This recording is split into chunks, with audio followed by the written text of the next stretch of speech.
Caleb Jones, Alpha Male 2.0 podcast. I had to add that last part. See, if I tell you what song that is, I'll get a copyright strike. It's Spider-Man. It's the old Spider-Man show from the 60s or whatever the fuck it was. Welcome. Here we are once again. And I am once again talking to you from beautiful and wonderful, for the most part, Asuncion, Paraguay. Obviously, it is not a first world country. There's some poverty here and some issues here, but thankfully I'm in the better part of town. And so as I look out over the view, it's pretty nice. And today, I'm going to give you help with a topic that is very important. It is a topic that most men in the Western world screw up. And if you avoid this problem, you will avoid one of the biggest problems experienced by, at least older or middle-aged Western men. And that is when you mishandle finances when you are married or live with a woman. Now, I know what you're going to say. Caleb, I'm only 27. I don't live with anybody. I'm never going to get married. I'm a tough, independent alpha male, and I'm never going to get married because I'm red pill. I'm red pill, baby. I've read the articles and seen the YouTube videos, so I'm never getting married. I have addressed this before. I'm going to address it very quickly here before I go on. The odds are overwhelming. I don't care if you're 26. It's really easy to act cool when you're 26 and say, I'm never getting married. The odds, the statistical odds that you will eventually be at least living with a woman. You may or may not be legally married. Hopefully not. But the odds of you living full-time with a woman in a romantic context before you are 45 is sky high. I don't have the numbers in front of me, but the odds are overwhelming. You will do this. Just because you don't want to do this right now when you're 26 doesn't mean you'll never want to do this. I doubt that you'll want to be 53 years old and picking up chicks at dance clubs. Right now you don't mind doing it. It's fine. Even you serial monogamy guys, you guys are like 31. You're like, I don't mind having girlfriend after girlfriend after girlfriend after girlfriend. Fine when you're 31. You're not going to like that when you're 53 or 46 or 67. Trust me, you won't. And if you are, you're in a bizarre, rare exception to the rule. So, just about everyone listening to this podcast falls in one of two categories. Either you are already married, and when I say married, that means you are living with a woman full-time in a romantic context, irrelevant of whatever paperwork or legal paperwork you've signed or not signed. Even if you're not legally married, even if it's an open relationship like I've got where you can fuck other women, you are living the lifestyle of a married man. You are not living the lifestyle of a single guy when you live with a woman. So that means you're married. So either you are married or you're not married yet. You will get married, my version of married quote unquote. You will eventually move in with a woman. And so the topic of this podcast will become relevant to you. So either it is relevant to you right now or it will become relevant to you in several years from now. And again, this is something that most men in the Western world screw up on. So let me explain to you how this works. Let me explain the concept to you. And then let me explain to you an example of the way I have handled this in my life. In terms of managing your finances with your wife, and when I say wife, that means a woman you're legally married to or your live-in girlfriend. I consider your live-in girlfriend your wife because, again, you're living the lifestyle of a married man. You can say, no, she's not my wife. We're not married. She's my girlfriend. If you live with her full-time, motherfucker, you are living the lifestyle of a married man. So de facto, she's your wife. She's your de facto wife. Okay? So for the rest of this podcast, I'm going to call this person your quote-unquote wife. Okay? You can address, in terms of the finances of the marriage, quote-unquote, you can address this in one of two ways that makes sense. You have the option of the 1950s marriage or the 1970s marriage. Now, these are not one of the two options that she will want. She will want a modern day marriage, which is bad. I will cover all three categories. So, 1950s marriage means that she doesn't work. You pay all of her bills for her. And so, which is nice for her, she doesn't have to work. But the price she pays for that is you are in charge of all the money. You are in charge of the financial decisions, not her. You can receive input from her. You can get her opinion, but you are the deciding factor. Any decision between the two of you that relates to money, you are the final arbiter. It is not a 50-50 relationship because she's not working. She is not contributing any finances to the equation. Therefore, she has no say or no final say, I should say. She doesn't have a say, but she does not make the decisions in terms of the finances of the family. You do. Now, if she doesn't like that, she can go get her ass a job and make her own money, which is perfectly fine. That's the 1970s marriage that I will cover in a moment. But the 1950s marriage means that she doesn't work, she really doesn't have any income, and because of that, you are paying the entire set of bills for her and you. You're paying all of her bills, but you're in charge of your finances and her finances in terms of the budget, in terms of what kind of house you buy or apartment you rent, in terms of managing debt and things like that, when to take on debt, paying off debt, the budget, the long-term financial planning, the investments. That is something that you control for both of you. It's not like she says, well, this is a 50-50 marriage, and so we have to make decisions 50-50. No, sweetheart, if you don't work and you sit on your ass all day, I'm sorry, you're not going to make the financial decisions. I will. And if you don't like that, go get a job. Then you can make your own financial decisions with your own money. Now, you may say, but wait a minute, Kayla, what about kids? Maybe she has to do that because she wants to be a stay-at-home mom and raise kids. Great. That doesn't change anything I just said. If she wants to stay at home and she doesn't want to get a job and she wants to raise kids, she's doing that because she has made that decision, not because you're forcing her. We are alpha male 2.0s, not alpha male 1.0s. We will never tell a woman, all right, bitch, you're going to quit your job right now and come home and make babies for me. And you better fucking do that because that's what a woman does, God damn it. That's alpha male 1.0. We are alpha male 2.0s. We don't do that. Instead, we say, sweetheart, do whatever you want. You want to stay home and have kids? No problem. I'll pay for them. But guess what? I'm in charge of all the cash. You'd rather not do that? Great. Go get a job. And if you want kids, figure out daycare and you figure that out. Cool. No problem. It's up to her. So that is the 1950s marriage. That is a perfectly acceptable way of being married to a woman, assuming you can afford it financially. Now, the one issue with this is that most men in the modern day Western world, in the collapsing Western civilization, don't make enough money to have a 1950s marriage. Most guys who live with a woman or have a wife, she has to work in order to pay the bills. So in that case, this is a moot point. You're gonna have a 1970s marriage, which I'm about to describe in a second. But assuming you can afford it, I can afford it. I know a lot of you guys who are a little older, over the age 35, can certainly afford it. You can afford it. A 1950s marriage is perfectly valid within an alpha male 2.0 world. Now, quick aside, when I say marriage, that means an OLTR marriage. I am not talking about TMM. I'm not talking about traditional monogamous marriage. That doesn't work. That is insane in the modern era. If you're going to settle down with a woman, it must be an OLTR marriage where it's a completely wide open sexual marriage. You can fuck other women whenever you want without ever having to get her permission. And there is a stack of prenuptial paperwork a mile high that is actually legally enforceable where you live, where if she leaves you or you get divorced, you don't have to give her any money. That's what I have with Pink Firefly. It works great. So all these marriages, we're assuming, I'm pre-assuming at least, that you are in an OLTR marriage, not a TMM. If you're in a TMM, you're fucked no matter what you do. It's kind of irrelevant. Good luck with that. So we're talking about OLTR marriages here. So having a 1950s OLTR marriage is perfectly acceptable, assuming you can afford it. Now, let's switch gears and discuss the 1970s marriage. 1970s marriage is basically the opposite of the 1950s marriage. The 1970s marriage is when your wife, or live-in girlfriend, or whatever, it doesn't matter, says to you, I am a strong, independent woman, and you're not going to tell me what to do, and this is my fucking money, and I'm going to just determine my own financial decisions. Thank you very much. Your response is, no problem, sweetheart. Get to work. Get up at 6 a.m., get ready for work, sit in traffic for a fucking hour, and work like a man. Great. Feminists wanted to be able to work like men, and now they have it. So hell yes, sweetheart. Go work and make your own money. And under a 1970s marriage, whatever money she makes is 100% her money. You have no control over it.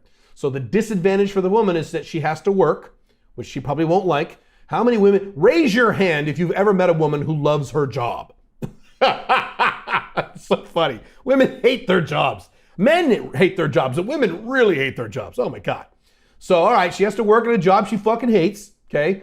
But the advantage for her is she doesn't have to follow your orders. Her money is 100% hers, and you have no say in an OLTR 1970s style marriage over her money. Now, there's one exception to that is who pays the bills for the rent and the utilities and things like that of the shared home.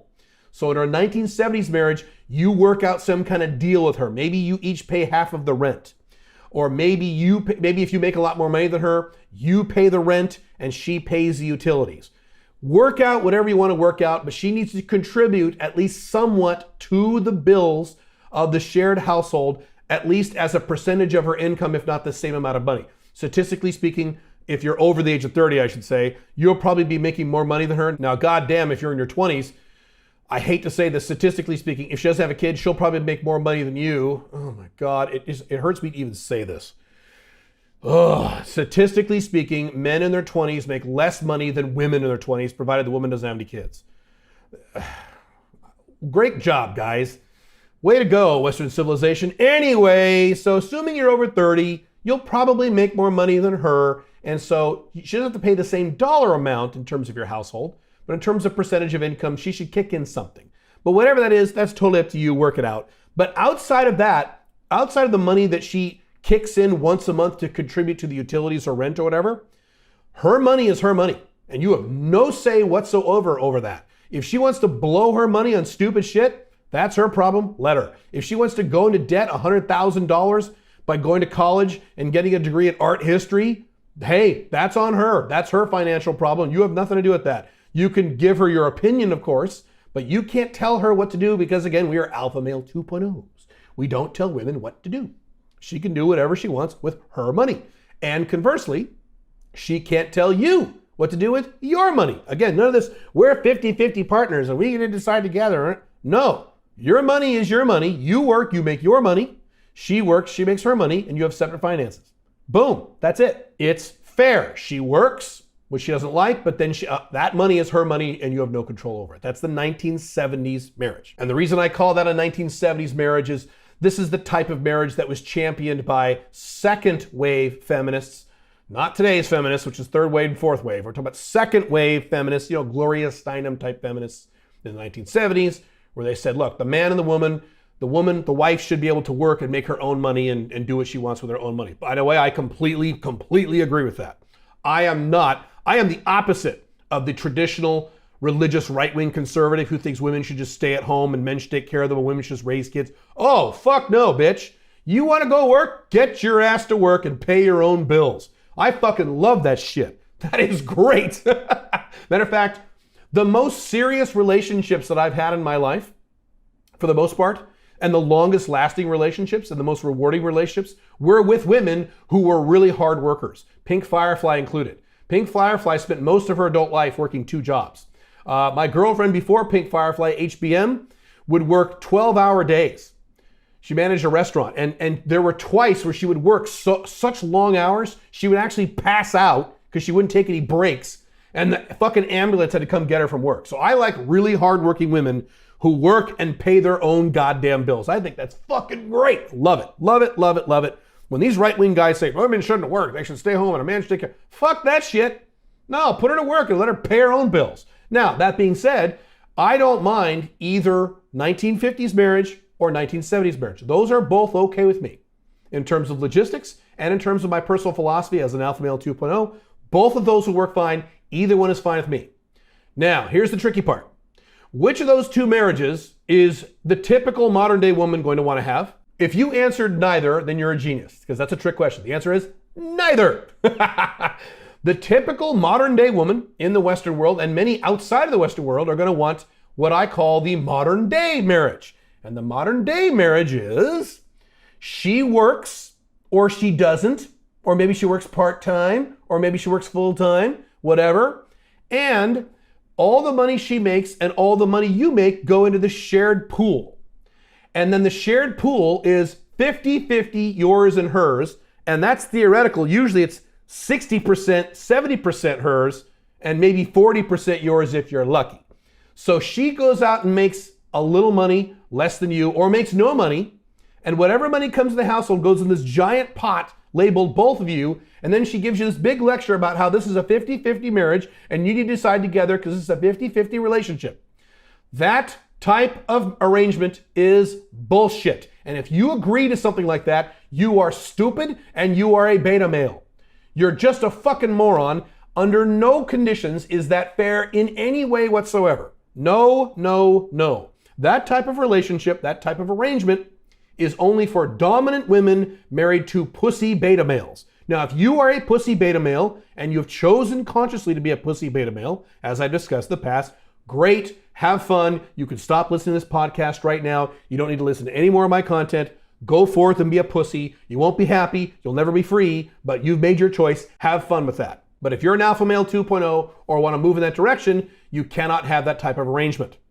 That is completely unfair. The way women work with this is, and this is not just with financial arrangements in relationships, this is with all of dating. What women want to do is take the best parts of the 50s where they were housewives, they never had to work, and the guys kissed their asses, and the best part of the feminist 1970s where they were strong, dominant, powerful women and no one can tell me what to do, God damn it. They take the bits and pieces of both those scenarios that they like, and all the parts that they don't like, they leave there. They say, oh, no, thank you. So they say things like, all right, let's see, you can't tell me what to do. Oh, I like that, I'll take that. Let's see, boy pays for first dates. Okay, you can keep that. I don't want to pay for my first dates. That's bullshit. Let's see, if I don't work, you pay for me. Yes, I like that. I have 50%, at least 50% say in everything we do, even if I don't work. Okay, I'll take that. It's completely unfair and it's completely ridiculous, and that is the default that women follow today.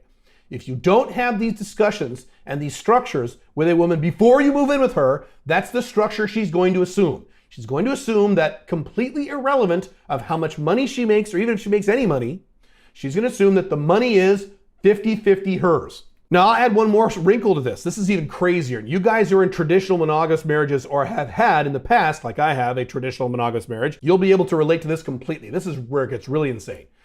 Under the modern day marriage, the money that you make is quote unquote ours. That's what she thinks. The money you make is ours. And in some cases, the money that she makes is hers. So in many scenarios, the money that you make will be that 50-50 pot that she has 50% control over. And if she later decides to go make money on her own, that's her money. Fuck you. You're not going to tell her what to do. That's her money. Absolutely, completely ridiculous and insane. Yet, there are hundreds of millions of married men all over the planet Earth who follow that model. No. Just say no. Be like Nancy Reagan and just say no. Instead, you need to have a 1950s marriage or a 1970s marriage. And to make it fair, you know what you can do? You let her pick. That's the secret to this. You let her pick. Sweetheart, when we move in together, you have two options. And you have only two options. Option one is you don't have to work. I'll pay all the bills, but I run your life in terms of your finances. I don't run your life, but I run your finances. I am in charge of your finances. I am in charge of my finances. I will make all the big financial decisions. Yes, I will solicit your thoughts and opinions. Yes, I care about your opinions because I love you and you're a part of my life, but I'm the one who makes the decisions. But you don't have to work. So that's option one. Option two is you can go work or continue to work if she's already working. Great, you can go work. Whatever money you make, you pay me a small hunk of money to cover your part of the rent or utilities or whatever, and the rest of the money you make, no matter how much you make, if you make $20,000 a year, if you make $1 million a year, it doesn't matter. That's your money. I have no authority over that money. It's your money to do whatever you want with. And, sweetheart, you can't tell me what to do with my money. My money is my money. Your money is your money. That way, I'll never tell you what to do. Wouldn't that be nice? You got to work. That's the downside for you, but I will never tell you what to do. Which of those two would you like? And if she wants anything else other than those two, she does not qualify for an OLTR, in my strong opinion. If I had a woman during the OLTR talk telling me that, oh, that's bullshit, I don't want to do that. Everything we make is 50-50, and she starts rattling off the regular modern day woman bullshit, immediate disqualification for an OLTR girlfriend and certainly an OLTR wife, in my strong opinion. That would be an immediate disqualification. If I had sat down with Pink Firefly when I discussed these topics with her, and she had said, no. Whatever we make is 50-50, and we both need to contribute, and we both need to decide, and we're going to have a discussion on everything we need. Oh, no. I would not be married to her today. Trust me. I had a marriage like that once. I am never doing that again. And you don't want that either. She must choose between a 1950s marriage and a 1970s marriage, or you don't move in with her. That is the correct approach. Because under either of those models, there is no argument. So in her 1970s marriage, there's no argument because you're not bossing her around telling her what to do with her money. The only way there can be an argument under that scenario is if she's bitching at you about your money. Well, if she does that, it's time to end the marriage. That's the psycho. She has no right to bitch about you. She has no right to tell you what to do with your money. It's horseshit. No, you're your own person. This is bullshit. She can't argue really under a 1950s marriage, because if she completely disagrees with what you're doing with the money that you're making and she's not, she can get a job whenever she wants. You're not going to tell her not to get a job. Again, you're not a right-wing, conservative, Christian alpha male 1.0 who says, bitch, you have to stay home. No, you say, sweetheart, if you don't like this at any time, you can go get a job. Matter of fact, I will help you find a job. No problem. And then you can have your own money that you can spend any way you want. So, it leaves the ball in her court. What is she going to do? She can't complain about that. And if she does, it's time to get divorced. That's very simple. So let me give you an example of what I have done and how I've handled this in my marriage to Pink Firefly. And by the way, I first wrote the article on this 1950s, 1970s concept many years before I even met Pink Firefly. As usual, I walk my talk. I live the way I preach. This is not something I just came up with half-assed once I was already married to someone. That's stupid. This is the model I developed years before I ever met the woman who would later become my wife. So when I met Pink Firefly, when we started dating, actually started out as an FB and then she started dating later. She was working. She was working 2 jobs, as I said earlier. She's a very hardworking person. She would work 5 days a week as an insurance auditor. And on the weekends, she would manage an office for an income property management firm. And so she worked very, very hard and she had her own money. And matter of fact, Pink Firefly is one of the few women I have ever met in my life who was not an old lady, who was able to support her own apartment on her own, living 100% alone. No roommates, no kids, no boyfriend, no sister, no nothing. She lived alone. I was very impressed with that because most women can't pull that off. Shit, nowadays most men can't even pull that fucking thing off, so it's even harder. But certainly I was impressed with that. So when we started dating, and yes, when we moved in together, we had a 1970s marriage. So she would make her money. She was making pretty good money, by the way. She made more money than most men. Again, statistically, this is how it works now. Her income was in the high 50,000 K range.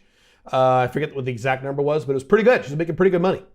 And because she had been doing this for 13, 14 years. She's worked very hard most of her life. So yeah, she worked on her own. She brought in her own income. She paid me a hunk to contribute to some of the household. And it was fair. She had her money, I had my money, and per the OLTR legal requirements of an OLTR marriage, we had and still have 100% separate finances. We have no joint checking accounts, no joint bills, no joint cell phone accounts, no joint nothing. Everything is completely separate, and it will remain separate for the rest of the marriage. I have to do that to make sure my prenuptial paperwork is enforceable and remains enforceable for the rest of my life. So by the way, I should mention that really quick. 1950s marriage or 1970s marriage, it doesn't matter. You have legally separate finances in an OLTR marriage. Legally separate. That doesn't mean you can't give her money. You can if it's a 1950s marriage. There's ways of doing this. But my point is you don't have any checking accounts with both your names on it. You don't have any car payments or mortgages or leases with both of your names on it, even cell phone accounts. Pink Firefly and I have completely separate accounts on literally everything she owns and everything I own. As I've said many times before, you share everything, but you co-own nothing, ever, with anyone. That goes for men too. Your brother, your buddy, don't do that. Never co-own anything. I have an entire section in The Unchained Man on that, alphamalebook.com. So we had a 1970s marriage because we've been together for many years now. As I've mentioned in the past, my income has gone up, way up the past 4, 5, 6 years. I now make more money than I ever actually planned on or had set goals for. So I reached a point in my life where her income, whether or not it was there, didn't really affect our our monthly budget or our monthly lifestyle. And so we had a discussion and I said, hey, she was bitching about her job one day. It was like the 4th, 5th time in a row, as women typically do. Again, women hate their jobs. They hate working. More so than men, I think. But anyway, she was bitching about her job. And she was also bitching about one of her student loans she had. Very unfortunately, Pink Firefly went to college. And so she went in debt with stupid student loans and all that bullshit. So anyway, she was bitching about all these things. And I said, let's have a talk. Let's sit down. And I basically said, as you know, I make plenty of money. If you don't want to work anymore, you don't have to. You can retire if you'd like to do that. Now, here's the downside though. Before you get too excited, darling, I described the 1950s marriage story. I said, look, if you're quit, I am in charge of your financial life. I'm going to completely take over your budget, completely take over your debts, completely take over your income. I will supply you with an allowance so you can buy the basics. But I'm in charge of your financial life. All of the big financial decisions will be made by me. I will solicit your opinion. I love you. Of course, you're my wife. So of course I want to hear your opinion, but I am the decider. Like George W. Bush, I'm the decider. I am the decider, not you. So the benefit is you don't have to work. You never have to work ever again. I make plenty of money. I have no problem with that whatsoever. The downside is I'm in charge of your financial life.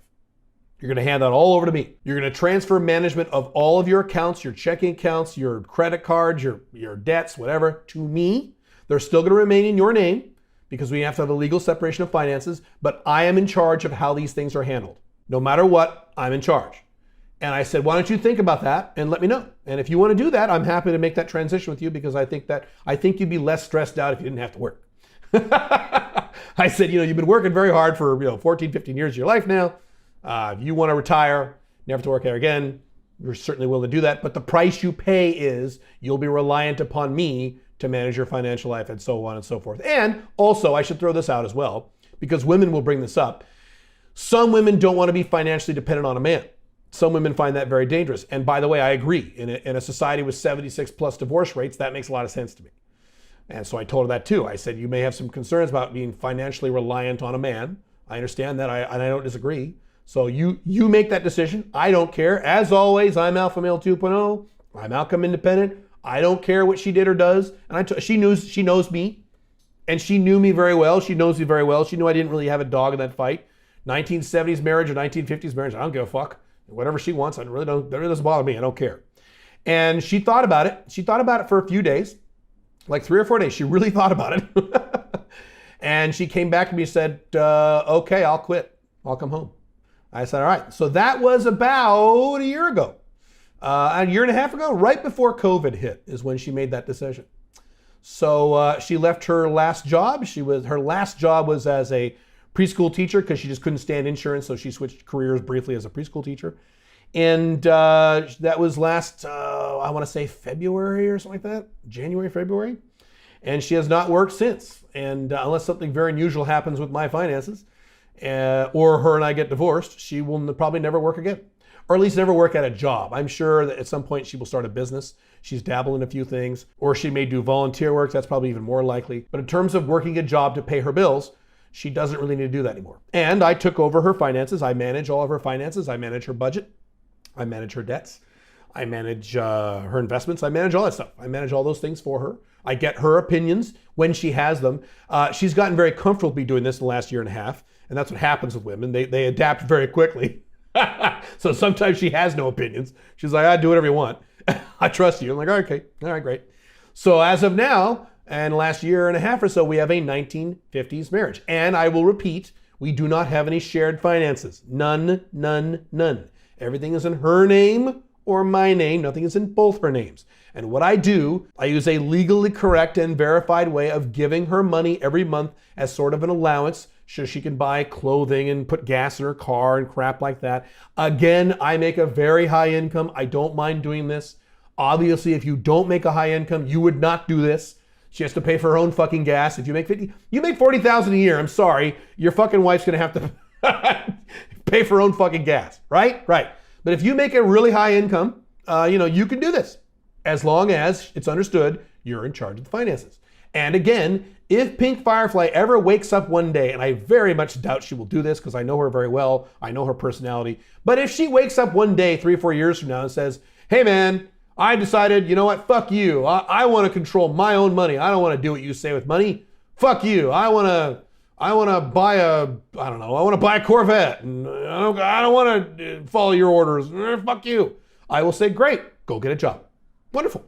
Matter of fact, I did say that to her about a year ago. I said, at any time you don't like what I'm doing, we can go right back to the way it was, sweetheart. You can go get your ass a job and go be stressed out for 50 hours a week and sit in traffic and fight coworkers you don't want, and you can have your own money and control your own financial destiny. Sure, she can make that change whenever she wants, and I don't care. Perfectly fine. Again, I don't care. I'm outcome independent. She can do any way she wants.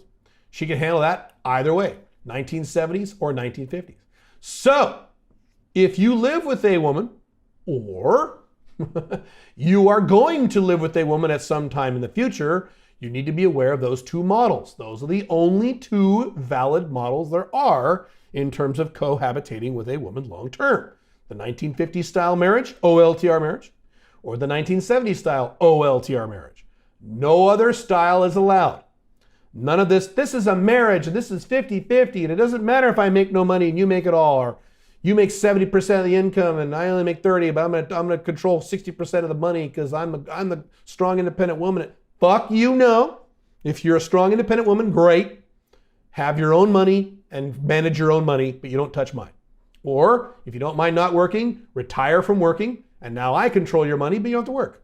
Fair is fair is fair across the board. And I just want to reiterate that most normal modern day women will resist both of those models. They don't want any downsides. Modern day women, modern day Western women, I should say, don't want any disadvantages at all. They want all positives on their side, even if it's completely unfair. So be aware you might get some resistance from this when you describe this to a lot of women. Thankfully, I didn't get any resistance from this from Pink Firefly when we discussed it multiple times. And that was a big plus mark for her in terms of me qualifying her for OLTR, which I had to do many years ago when I had to give her the OLTR talk and go through these processes. As usual with the OLTR talk, you want to go through these things and watch her reactions very carefully. She freaks the fuck out. That's probably not the woman you should move in with. Probably not the woman you should have children with if you want children, for those of you who want children. So that's how this works. Don't be a beta. Don't just cede 50% plus of your financial life to your woman just because she happens to be living in the same house as you. That's not how this works. Think about this. Put it in action in your life. If you're not moved in with a woman yet, remember this. It'll be very important, and I will see you very soon. Bye.